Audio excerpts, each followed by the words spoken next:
সকল দেবদেবীর আগে ভগবান গণেশের পুজো করা হয়ে থাকে, সেটা পয়লা বৈশাখের সময় হোক কিংবা গণেশ চতুর্থী।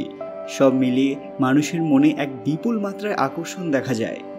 কিন্তু আপনি জানলে অবাক হবেন যে শুধু ভারতে নয়, পৃথিবীতে এমন অনেক দেশ আছে যেগুলি হিন্দু দেশ না হওয়া সত্ত্বেও গণেশজির পুজো করে থাকে, তার বিগ্রহ অবধি স্থাপনা করেছে।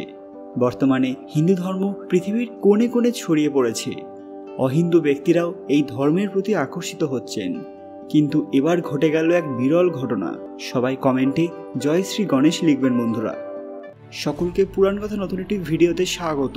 আজকে আপনারা জানবেন একটি এমন দেশ যেখানকার গণেশ পুজো সবাইকে তাক লাগিয়ে দিল।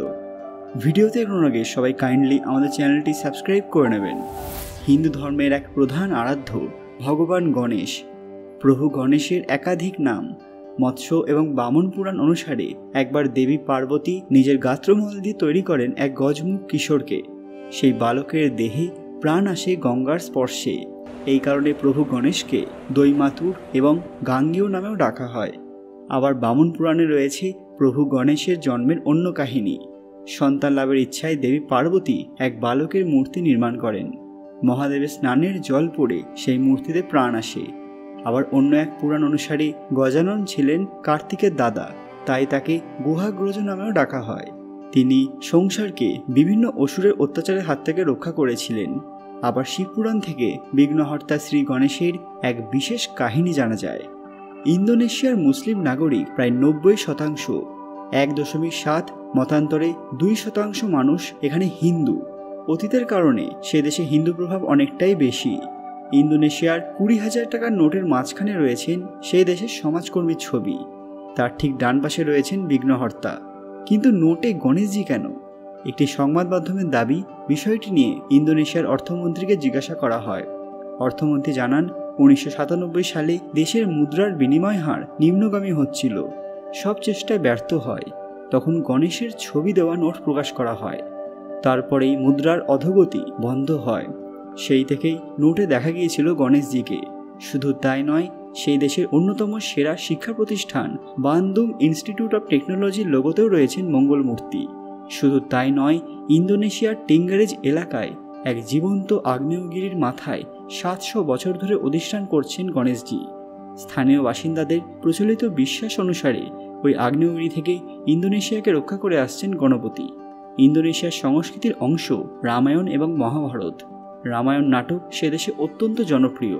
জাকার্তা স্কোয়ারে রয়েছে মহাভারতের রথে সওয়ার অর্জুন এবং শ্রীকৃষ্ণের মূর্তি।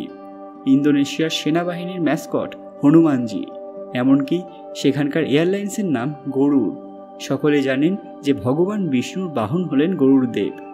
শুধু ইন্দোনেশিয়া নয়, থাইল্যান্ডেও ভগবান গণেশের পুজো বিপুলভাবে প্রচলিত, যা আপনি নিজের চোখে না দেখলে বিশ্বাস করতে পারবেন না।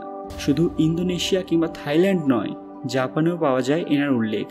প্রভু গণেশের সঙ্গে জাপানের আরাধ্য দেবতা কাঙ্গিতেনের চারিত্রিক গুণাবলী এবং আদল অনেকটাই মেলে। প্রভু গণেশকে জাপানে বিনায়ক তেন নামে ডাকা হয়। জাপানিরা তাকে গণপতি এবং গণবা নামেও পুজো করে থাকেন। এভাবেই পৃথিবীর কোণে কোণে ছড়িয়ে পড়েছে সনাতন ধর্মের আলো। অর্থাৎ এখন শুধু ভারতে নয়, আমরা যাকে পুজো করছি, পৃথিবীর অন্য কোণে কোনো একটি মানুষ তারই আরাধনা করছেন। আপনারা এই ঘটনায় কতটা খুশি? বর্তমানে ইন্দোনেশিয়াতে খুব ধুমধাম করে পালিত হচ্ছে গণেশজির পুজো, যা এর আগে কখনো চোখে পড়েনি। ধীরে ধীরে পৃথিবীর আরও অনেক দেশের মাটিতে গজিয়ে উঠবে সনাতন ধর্মের শিকড়, যা অনেক আগে থেকেই ছিল।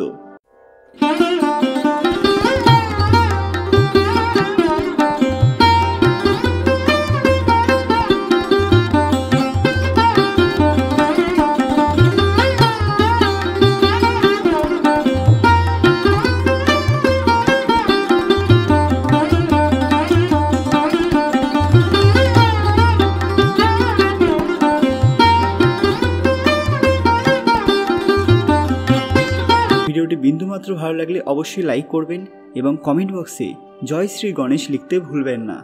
আজকের ভিডিওটি অনেক বেশি করে শেয়ার করবেন, যাতে প্রত্যেক মানুষ এই গর্বের ভিডিওটি অবশ্যই দেখতে পারেন। আরও এরকম অজানা তথ্য পেতে পুরাণ কথা অফিসিয়াল চ্যানেলটি মনে করে সাবস্ক্রাইব করে নেবেন। খুব তাড়াতাড়ি ফিরে আসবো নতুন একটি দরকারি ভিডিও নিয়ে। ততক্ষণ আপনারা এই ভিডিওগুলি দেখতে পারেন। ধন্যবাদ।